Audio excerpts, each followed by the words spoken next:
Greetings, Gemini. Thanks for joining me. This is your reading for this full moon in your sign in Gemini on the 19th, which is this Sunday. It's the 14th, this Sunday coming. It's the 14th here today.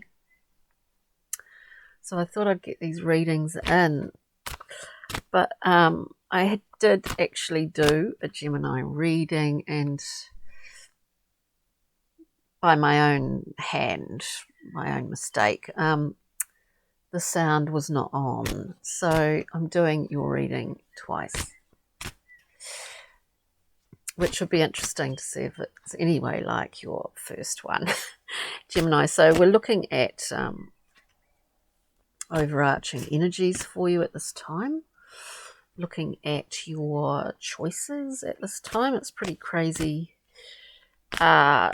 time with a lot of information flying around. Hard to know what is accurate, what is not. But anyway, let's see. And traits for ease, then moving forward. So moving forward for Gemini. Here we go. And we will go through and clarify towards the end. We've also got two cards. These are all face down as well, but two cards, Kim Cran's Animal Spirit and a Journey Map card for you, Gemini. So let's see. Wow. Overarching energies, pretty wild. We've got this beautiful Ace of Wands, vital, fiery, inspiring, really. You know, and it is a gift that you take on and you give it form. Kind of propelled along by this, I think, at the moment. But anyway, let's just pull the other cards over and see. But, you know, it's a great fiery gift from the cosmos. Creative, all of those wonderful things, vital. Your choice here. Okay, so we get the Princess of Discs. This is one of my absolute favourite cards in this deck. And we can see here that it's a seasonal card. So there's a timing involved in this card. And also that this figure is about to give birth to something here. This is our choice. I guess the number one question is, when is the time right? Maybe that's not up to us. I don't know. We'll just find out, shall we? As we move through. Wow.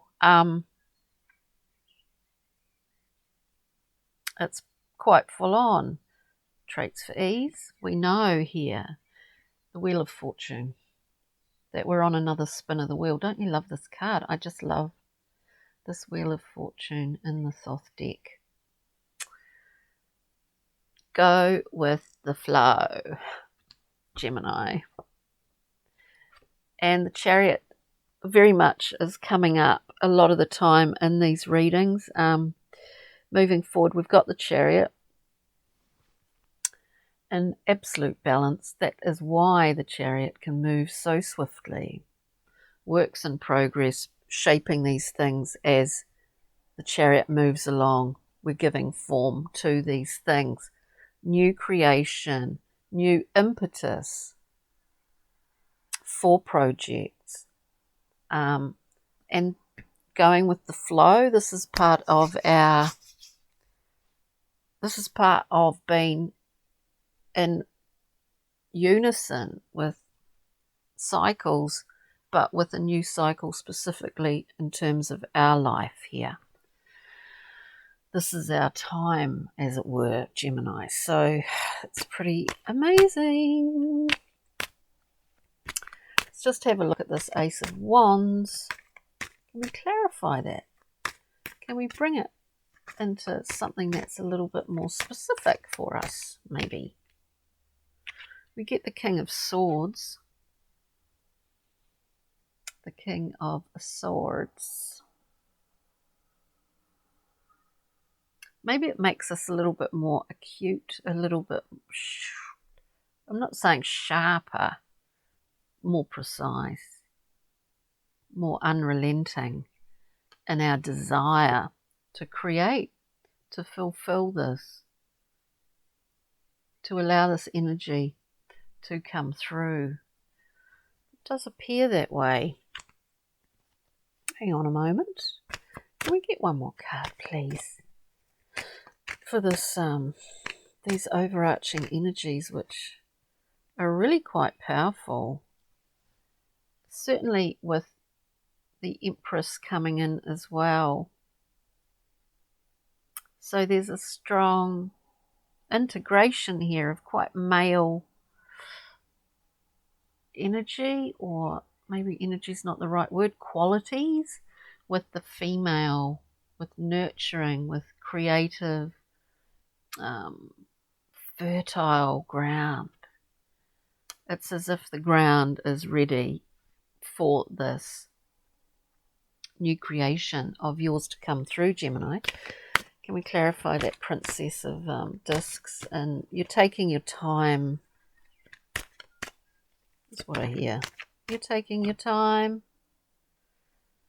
You're taking your time. Knight of Wands. Someone else might be coming in fast, or that you're oscillating between the two. It's interesting.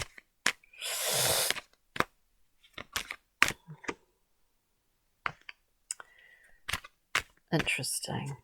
Let's just go on to traits for ease. Has been in flow with this Wheel of Fortune. Understand that there's new, whoops, we've got quite a few cards there, that there's new things afoot. Of course, got too many, but I will look at them the way that they came out here. Okay, so we got the Nine of Cups. We know where happiness lies in our lives. There's a tendency here that this is great emotional independence, but it can be being a little bit contrary and also taking things for granted. With that, we get the Wounded Warrior. Maybe we're dealing with someone in our lives like this, or it is aspects of ourself. This is all about the Wheel of Fortune.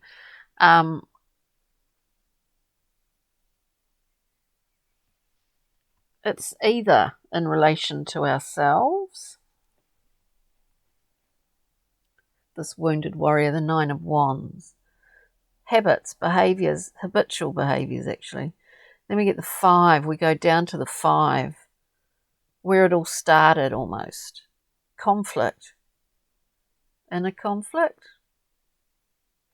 Always having to delineate your boundary. Always having to say, no, boom, boom, what's happening here? No, I'm defending this. You know, this, because it sort of does come from the Five. If you're stuck in this zone for too long, you're perpetually defending your or trying to figure out why someone's always overstepping the boundary here. And then that's when you turn into this. It's kind of interesting, really. This is not like your first reading, but anyway, it's a shame I couldn't get the sound going. Where were we? Yeah, Five of Wands. Then we come to the Six of Cups, the beautiful card. We're getting a background here. The Wheel of Fortune is giving us an overview of some level of background of our history here, because we're moving forward with it. We're moving forward with it in a new way, like in a new way here. Anyway, Six of Cups takes us back to square one. This is one point in the first Gemini reading that the sound failed, that we were being guided to go back to square one. This is really, to me, apart from the beginning of this, but it goes into, this is like relationship with other. This is like relationship with other to me. We go back to square one. What's square one? The Six of Cups. Whereas children we offer with nothing really attached. It's the joy of offering. We've not been hurt yet. And it's an amazing card. It's such a beautiful card. The Six of Cups. in a literal sense, it can mean at this time that people are appearing from the past or revisiting you, people from years ago. It can be like that, revisitations, appearances, that kind of thing. So go with that, you know. Go with that, Gemini.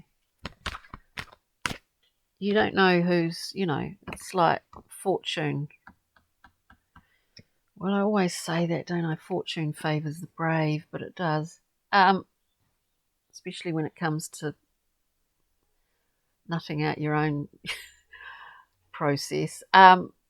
We get the Two of Wands. We know our authority, we know our domain and what we are responsible for and what resources we have.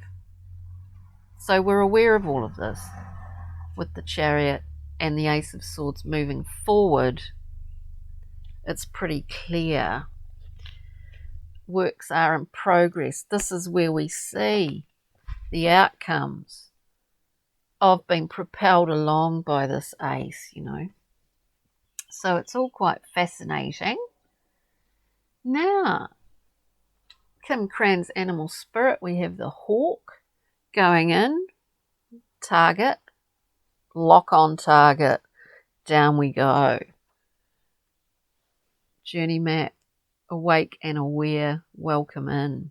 Someone's within all of this here in your progression, in your giving birth to this new project or new thing, this new understanding of your own process actually, which is allowing the wheel to turn again in a new cycle. In all of this, and in all of this movement forward with a new level of precision and clarity, it's as if the twins are getting together. We're coming in and we're being welcomed in at the same time. The ability to receive and the ability to act and receive both at the same time. It's surprising the inability of a lot of people think, yeah, well, I love receiving things. You know, this was in another reading. I don't think it was in the original Gemini one. I love receiving things, you know, blah, blah, blah. But in fact, a lot of people can't really receive at all. As if there's sort of obligations attached to receiving, you know what I mean? So it's interesting to I'm just in the middle of a reading. To be able to Gemini, to be able to receive is a wonderful thing, is what I'm saying. And I think often it allows us to give more freely and without anything attached. So thanks, Gemini. Take good care. Enjoy the full moon in your sign. Take good care and we'll see you next time. Okay. Ka kite. Bye.